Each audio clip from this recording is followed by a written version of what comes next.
My name is Elizabeth Porter, and I am a French teacher, a linguist, a curriculum specialist in social studies, English language arts, and world languages. And I developed a method called Language with the Five Senses, which is a zero translation, comprehensible input method that uses neuroscience to help us understand how our brains naturally acquire language. And in that way, we can use all of the senses to help promote fluency and language retention in the brain. I'm also a published author.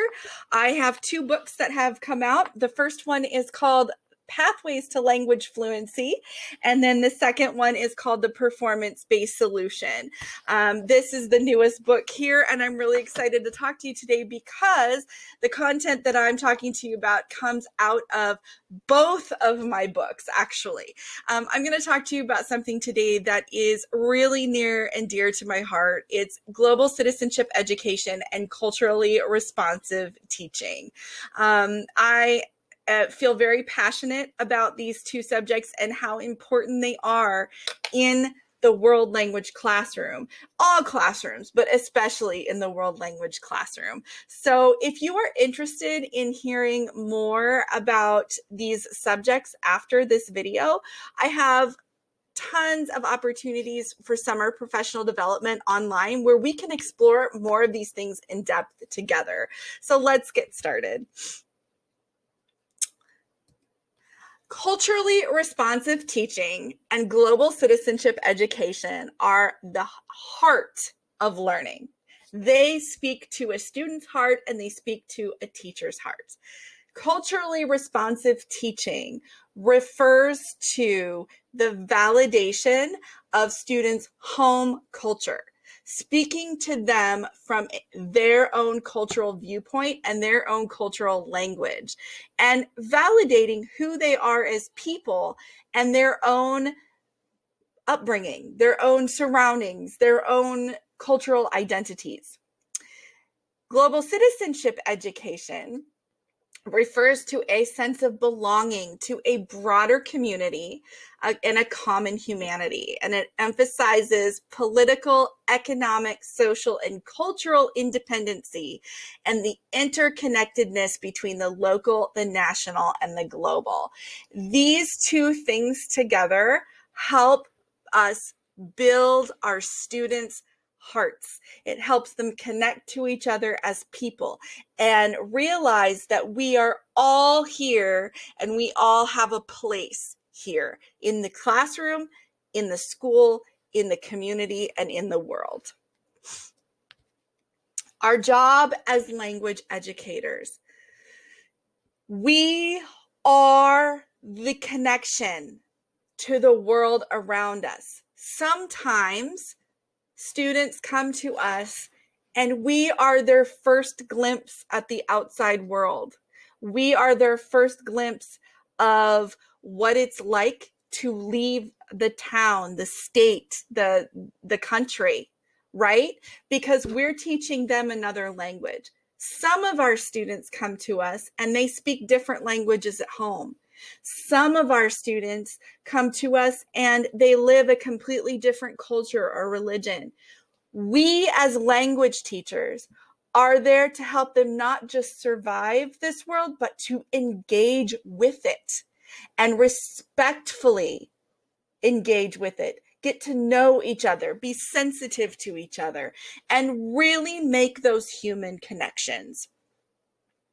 We teach them in our classes all of the time to respectfully participate in discussions about sensitive topics because that is so important.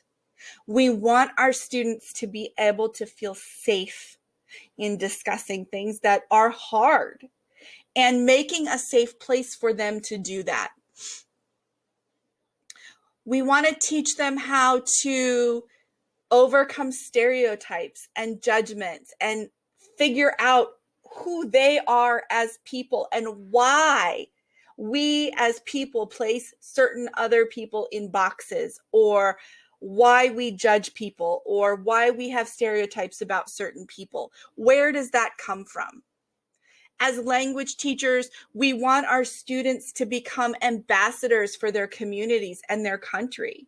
We want them to represent us well, but we want them also to be open to hearing about other people and other cultures. And we use language in order to do that. Our job as language teachers is not only to teach language. We're not just there to teach the language, but to facilitate students widening their views of the world. We want our students to use the language that they're learning to make connections.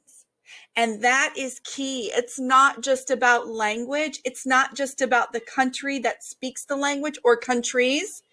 It's about using what they're learning to build those higher order thinking skills and make those connections to people, connections to places, connections with the heart. We are charged with helping our students navigate and become sensitive to the differences in the world around them and the world at large. We don't just want them to be here in the world. We want them engaging with it. We want them to feel passionate about things. We want them to go out and make change and make a difference. And we want them to grow their brains. All of these types of things in global citizenship education paired with linguistic education builds the prefrontal cortex of the brain. It builds those higher order thinking skills. It builds the reasoning. It builds empathy. And don't we need a little more empathy today?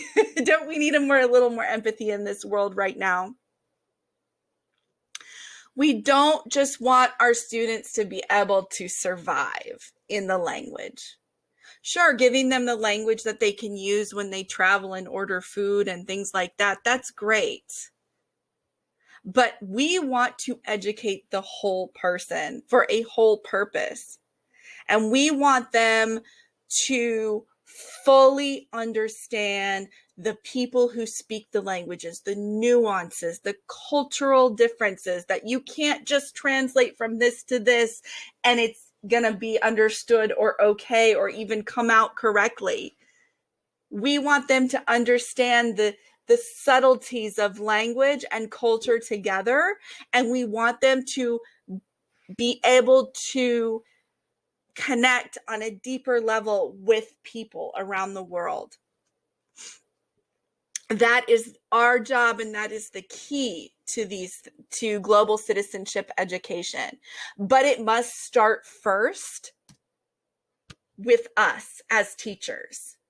We must first start with exploring our own biases, our own cultures, and it's got to be a mindset shift with teachers.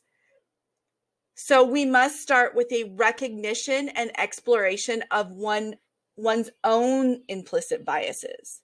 We have to do the work ourselves in order to be able to foster that in our students. So how do you do this? Where do you start? First of all, we start with listening. Listen a lot. And I say this with language too. You know, we have to start with listening. We have to, because listening is the foundation of language. Well, listening is the foundation of relationships as well. And we want to build those relationships with our students, trusting relationships. Every single student, we want to touch the lives and build relationships with every single student that we have in our charge. And we want to make sure that we create a safe space for learning where all students are treated equitably and where all students feel that their needs are met. Well, how do we do this? As a teacher, the first thing that I have to do is I have to think about what are my own stereotypes? What are my own implicit biases? How do I speak to students? And I need to acknowledge them, validate them, and make sure that I understand that the way that I'm communicating with them is clear to their culture. There's a story that goes like this. You know, not all linguistically diverse students are non-English speakers. And we must also learn this so that we can validate language. So, for example, there's a boy, and he was getting up to sharpen his pencil before the start of class. And other students were in line, getting ready to sharpen their pencils too at the pencil sharpener. And the teacher said, "Okay, everybody, it's time to sit down. We're going to get started. You can sharpen your pencils later." And she said to the boy, "Oh, little Jimmy, would you like to sit down now?" And little Jimmy was an African-American boy. And he said, "Nope, I'm going to sharpen my pencil first." Now, the teacher, being a white middle-class woman, felt that little Jimmy was talking back to her and being disrespectful, when in fact, little Jimmy was answering her question. She had asked him a question that gave him a choice, right? So when I was learning about this story, I was in a training myself on culturally responsive teaching. And I grew up in a white middle-class household. I live currently in a white upper middle-class household. And what I didn't realize was that way of communicating was cultural to the white middle class in America.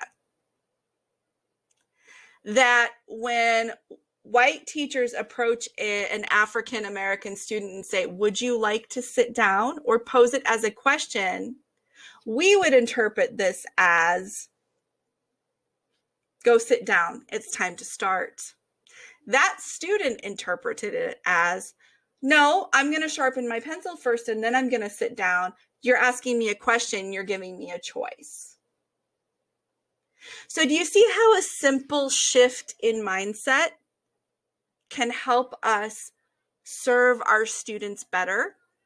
I did a test of this on my husband, and I said, if you had dropped something on the floor and I said, "Would you like to pick that up, please?" what would your answer be?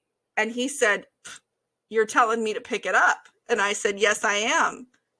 But culturally, that is the way that we communicate.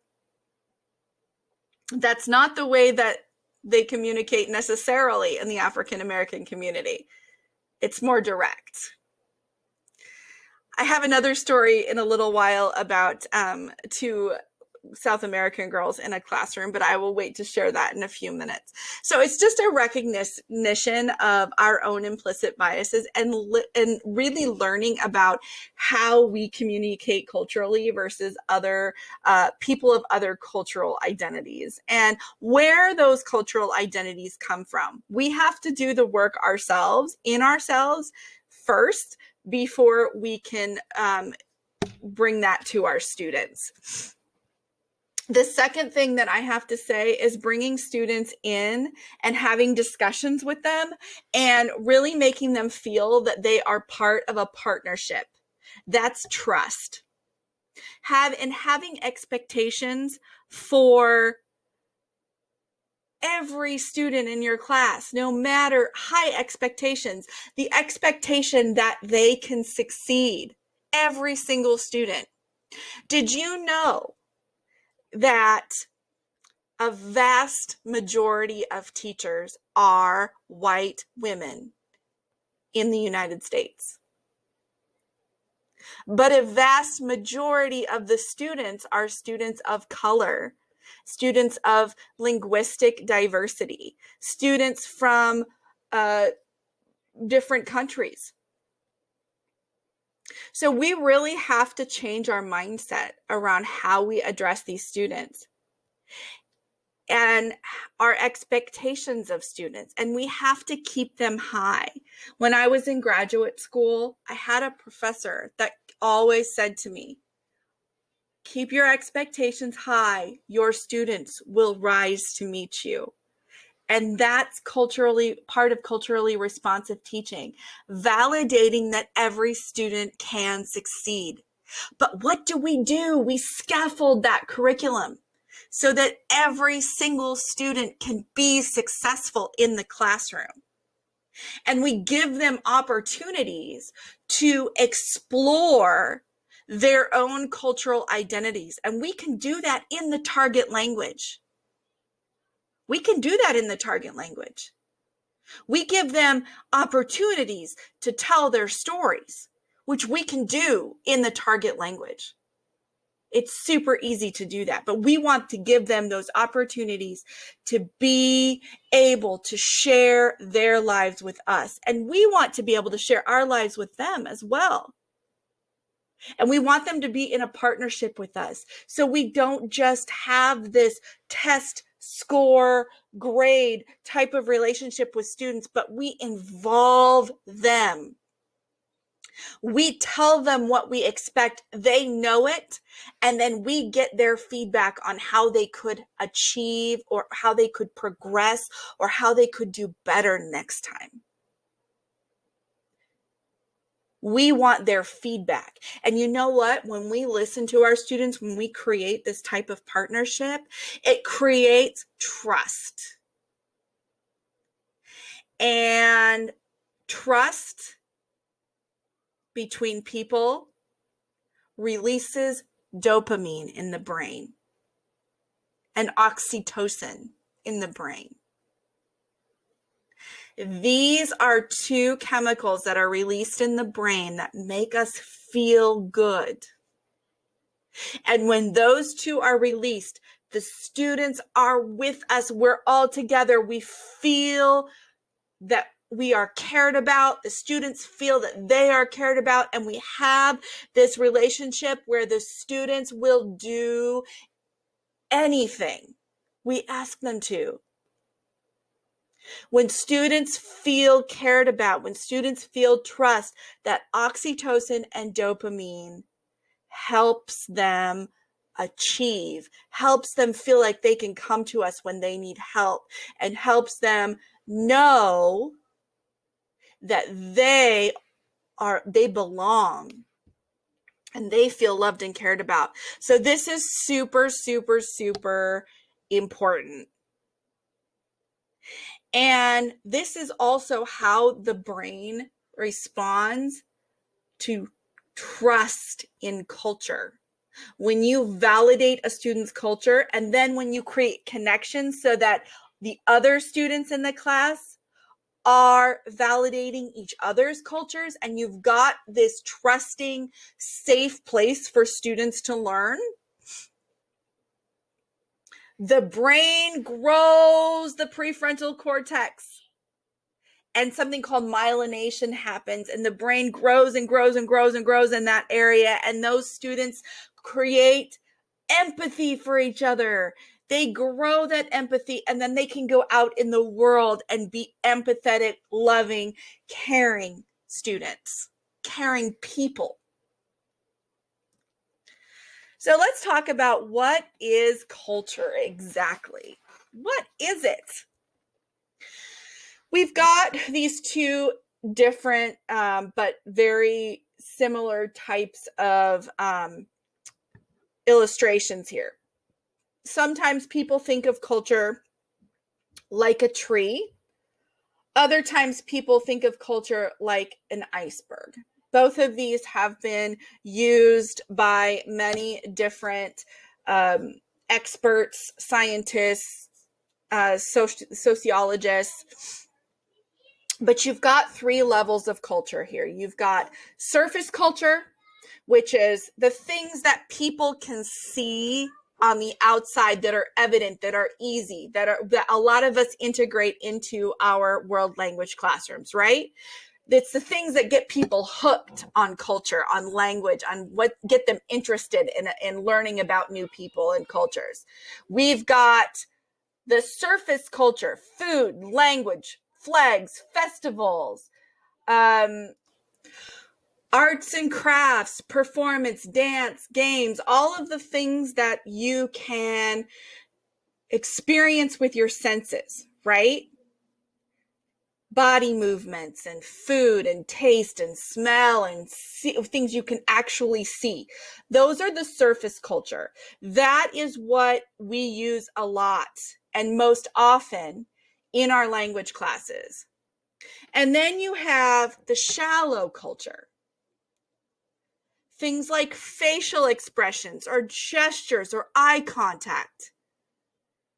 For example, in some cultures, it's respectful to look at a student or to have a student look you in the eyes or to look another person in the eyes. But in another culture, it's completely disrespectful. So one of the prime examples as a teacher that I always use is know about your students' home culture. Some students, if you say, look me in the eye when I'm talking to you, right? That's a very American thing, United States American. Look me in the eye when I'm talking to you. In their home culture, that might not be okay to do. That might be disrespectful to do. So know your students, know this shallow culture of your students, but also teach this, the deeper culture in your classes, right? Personal space.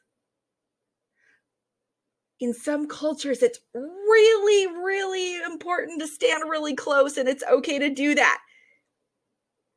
In other cultures, we have our body bubble, right? Tone of voice, displays of emotion, etc. Those are our shallow culture. And then next we have the deep culture. The way that we regard our elders, the way we look at people who are generational, religion, courtship, marriage. In some parts of the world, there are still arranged marriages. Marriage for love is not everywhere, right? Talking about sin and death and cooperation and individualism and all of that. That's deep culture. It's really important that in our language classes, we delve into this deep culture of the language that we're teaching, and we give our students a sense of, if you teach Spanish or French or English, that there are millions and millions and millions of people that speak these languages in, at least in France, on 5 different continents. For French, there are 5 different continents of people that speak the French language. And so this deep culture is going to be different.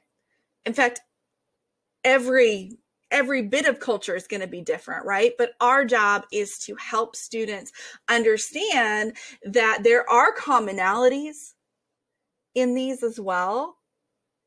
And if we can make a connection with the heart, we can find where the commonalities are, but we can also understand that this is important. This is part of a person's identity. So these are 2 really good, solid models. However, I don't like these 2 models for one reason, and that is that they're static. They don't move. A tree doesn't move. An iceberg might move. It melts and then it moves, right? But I like to think of culture as the ocean. So think about the ocean. You've got this surface culture, and then you've got the deep culture, and then you've got the fluid culture, right? Because here's the deal. We don't have to be stuck in our ways. Cultural identity is something that shapes who you are, but that you can change. Your political views might be part of your cultural identity, but as you learn, you can change.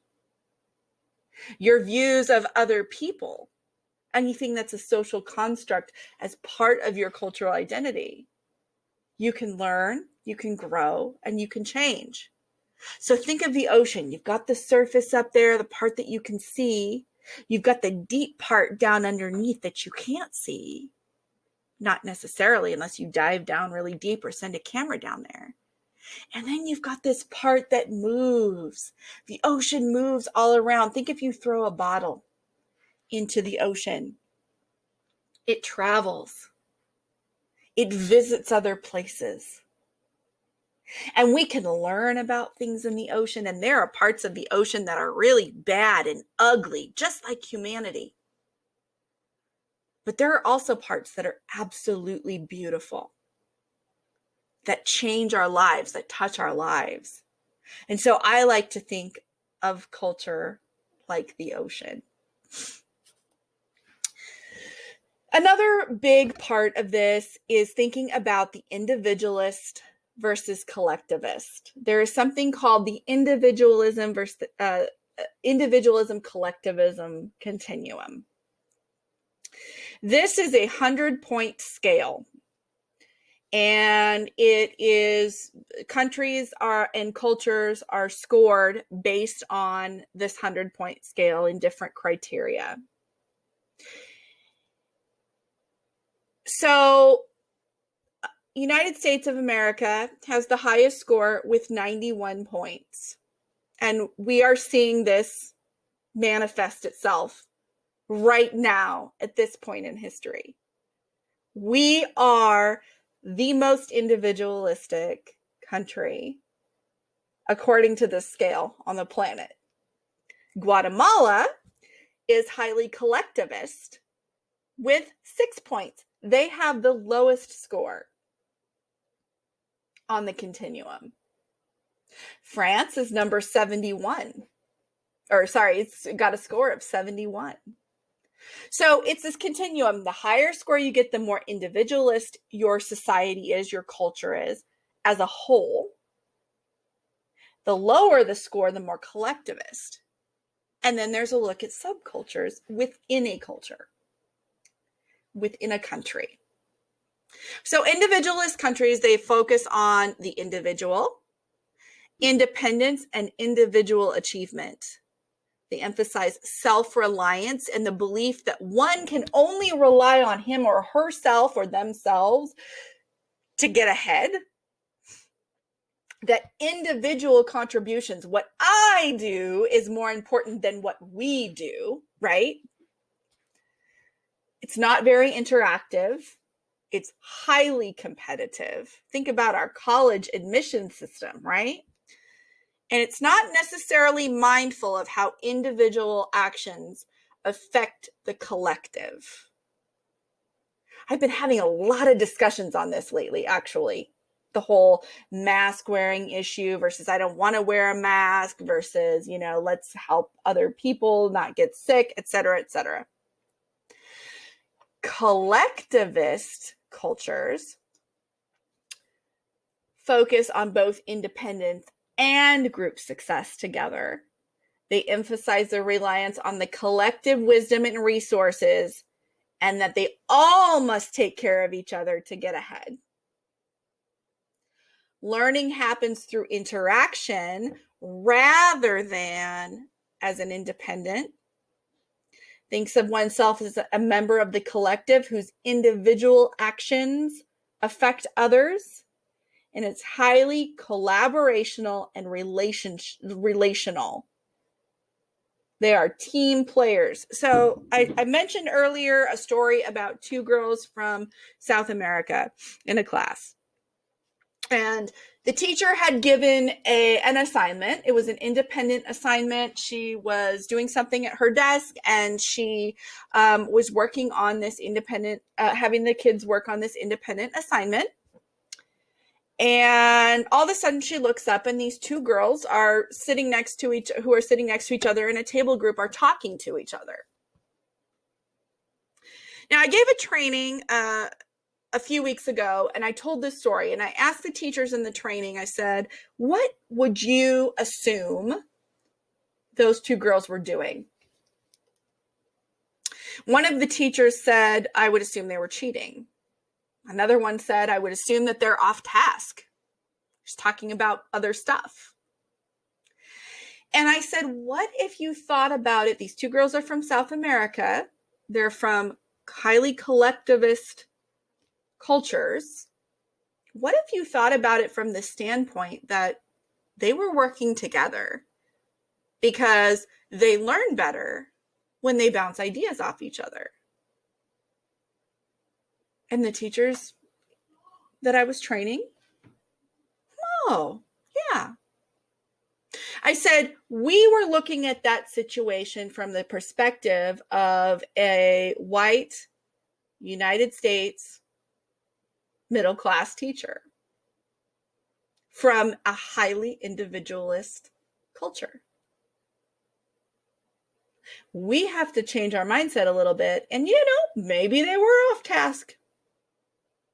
Maybe. But instead of jumping to that conclusion, we have to think about these two girls in their home culture. And it turns out the two girls were working together. They were bouncing ideas off each other. Because they came from a more collectivist society, they learned better as a team. And that's important, because we want to make sure that we're serving all of our students and making sure that all of them are getting the education that they deserve and they need. But it starts with us. If we're jumping to conclusions based on our own implicit biases, how are we as teachers, and especially as language teachers, going to teach students how to think about things differently from a different cultural perspective?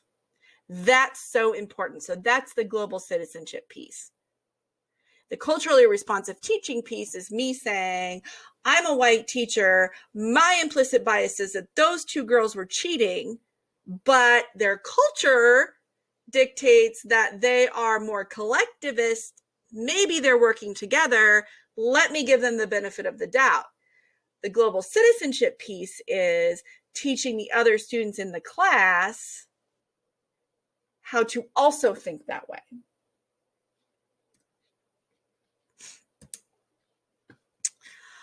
Oh, it went back. Hold on one second. All right, so how do we design this so that our students are learning and getting all of this information? I mean, because I can sit here and say and tell you you should do this until I'm blue in the face, but your question back to me is probably going to be, yes, but Elizabeth, how do I do it? I don't have a lot of time in this video to be able to really explain to you the how, but I can say, I can give you some ideas, and I can say that, again, I'm having, throughout the summer, there's going to be professional development opportunities where we're really going to delve into this and look at it together. So the first is we start by listening. I talked to you about creating relationships of trust, which causes a release of oxytocin, which is the feel good, lovey, warm feelies type of chemical that's released in the brain. And I believe that relationship building should be just as important or more important than the actual content itself. And you can integrate and interweave the content into the relationship building pieces. Give the students the opportunities to really be heard and to speak and get their input. Treat them as learning partners. You want to hear what they have to say. That doesn't mean that you don't have a teacher relationship with them. That doesn't mean that they are your equal, essentially, but it does mean that they are responsible for their learning. There's a cartoon out there that says, it's like 1960 teacher and 2000s teacher and students, and they've got a family that has the child's report card, and the parents are holding the report card in the 1960s cartoon, and it says, "Why did you get an F? What did you do?" In the 2000s, it has the parents with the kids standing there yelling at the teacher, "Why did my student get an F?" This brings the learning responsibility back on the student. They have an investment. I hate standardized testing, and I believe wholeheartedly that the standardized testing has taken the investment piece out of it for students. We need to give them their power back. We need to give them that investment back. We need to give them their motivation. And by treating them as learning partners, we're doing that. And so we create bonding opportunities for our students. We use guided discussions. We share a communal meal. Yes, this can be done online. We do it at my school all the time. My school is fully online, and it can be done online 100%. But I had a teacher in my school last year who actually, she got all of her students, she gave her students a recipe that they were going to do in class, and they all made the recipe together, and then they sat down on their cameras and they all ate the meal together, and they talked, and they were talking in the target language. They did everything in the target language. I had another teacher a few years ago. She taught an elementary class, and she arranged for the students in her class to have a formal dress-up meal. So what she did was she got them together. They got dressed in nice clothes. She had some students from the high school come down and play music for them, and they learned how to, they had this meal that was brought in for them, and they sat down and they shared it. They learned about manners. They learned, "Pass the bread, please. May I please have some butter?" So they did these linguistically rich things that were bonding opportunities as well. Show genuine concern for students who are struggling or who are struggling in their families. I've had students whose parents have had cancer before, and I send them cards and show them care, show that they care for them outside of the class as well. Tell jokes, because laughing produces endorphins, and you can do this in the target language as well. But I used to have a time every week, once a week, we would have joke time, and a kid could tell a joke if they wanted to, and I would tell cheesy jokes and all of this. And then you could do, these trust building lessons with students, so that they really feel the love and care that you as the teacher have for them, but also that they have for each other. Share stories about your own life. In fact, humans are wired for stories. They're a way of connection. And it's so funny, because what the brain does is, when a person is telling you a story, I could be telling you a story, and as I'm telling you the story, your brain is actually mimicking what my brain is doing as I'm telling the story, as a way to connect. Isn't that amazing? The brain is amazing. I'm not talking much about the brain in this talk, but I do a whole talk about the amazing brain, and it's just incredible. I absolutely love it. Create cognitive alliances. So instead of having a testing scoring relationship with your students, really involve them. Get their feedback. Talk with the student, not about him or her.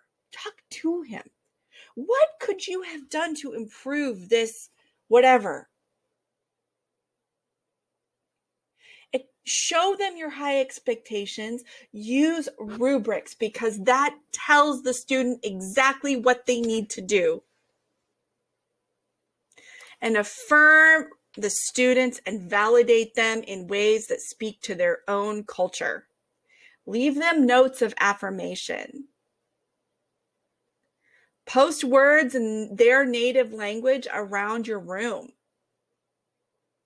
Even if you teach French or Spanish or Japanese or Chinese or whatever, if you have a student who speaks Hindi in your class, think about the affirmation. If you had some Hindi words put up, I had a discussion with my son's elementary teacher last year. I have two sons, and my older son was in 5th grade. And I said to the teacher, she had Spanish words put up all over her room. And I said, this is amazing. This is wonderful. What other languages do you have represented in your class? And she said, well, I don't know. I just put the Spanish words up for, the Spanish students. I said, well, what do you do with these? Well, nothing. I just have them up there. And I said, did you know that you have a native French speaker in your class? And she goes, who? And I said, my son. And she says, oh. I said, I'll get you some French words. She goes, well, I really don't want to have a bunch of words on my wall in different languages. That'll confuse the kids. Well, it turns out she had 7 different languages represented in her class that year. 7. She only had 1, or actually 2, English and Spanish represented on her wall. And I said, you just have them up there, but do the students know why? Do you call attention to them? How does that affirm them? And at this point, I was being that parent, so I just let it go. But that's an example I use. Put those things up and affirm those students. If you have students that have other languages besides the one that you're teaching, maybe they have cognates. If you're saying, this is a cognate for this word in so-and-so's language over here, affirm them, validate them linguistically. Don't discount high fives, fist bumps, pats on the back, because that releases dopamine in the brain. And dopamine is the other warm, fuzzy, good feeling type of chemical that's released in the brain. And then use the wise educator feedback model instead of the sandwich model. So many of you know about the sandwich model, and this is how we're taught as teachers a lot of times to communicate with parents, right? You say something good, you put in your feedback, and then you end with something good. Well, the truth of the matter is that doesn't get any feedback from the students. That doesn't allow, or whoever you're talking to, that doesn't allow the students to have a voice. The wise educator model of feedback actually involves the students. You talk with them about what your expectations are, what their expectations are, what you think they could have done better, what they could do better, what they're doing well. You have a whole discussion about this with the students. So you're not telling them, you're not asking them, you're asking them, you're asking them for their feedback, and you're involving them in that learning partnership. As teachers, what we can do to explore our own implicit bias, I do several different lessons for teachers, and I do the same lessons for students that I do for teachers. So the first is the values inventory. I do something called our cultural selves, where the students look at, what comes from the inside of me, what comes from the outside, and then we look at how those are connected to each other. We do something called a rings of cultural identities. So how do you identify yourself, and how do others identify you? And then how do those connect with identity webbing? We do something called a stereotyping lesson. So stereotyping lesson is where we explore what stereotypes are of different people, where they might come from, and how they're connected to cultural misunderstanding. And then we do an inequity lesson. So what is inequity? What is privilege? And we explore that as well. And like I said, I do everything I do with teachers is also done with students, because we have to do it first. We have to do the work first as teachers in order to make sure that we completely understand this important stuff that we're feeding into the students' brains. Because this nourishes their brains. This grows their brains right here. This gives them empathy and grows those higher order thinking skills and all of that. So if you're interested in our summer professional development, we have performance-based learning in the world language classroom that starts July 7th. We have Language with the Five Senses certification. That is the whole certification for the whole method. You get a certificate at the end. That's 10 hours. And then I'm going to do a whole global citizenship, education, and cultural responsive teaching, an hour and a half. And we're going to do some of these activities. And then I have an online teaching webinar coming up in August. If you have any questions, you can scan that little QR code. Feel free to contact me. Thank you so much for listening today, and have a wonderful day. Au revoir. Au revoir.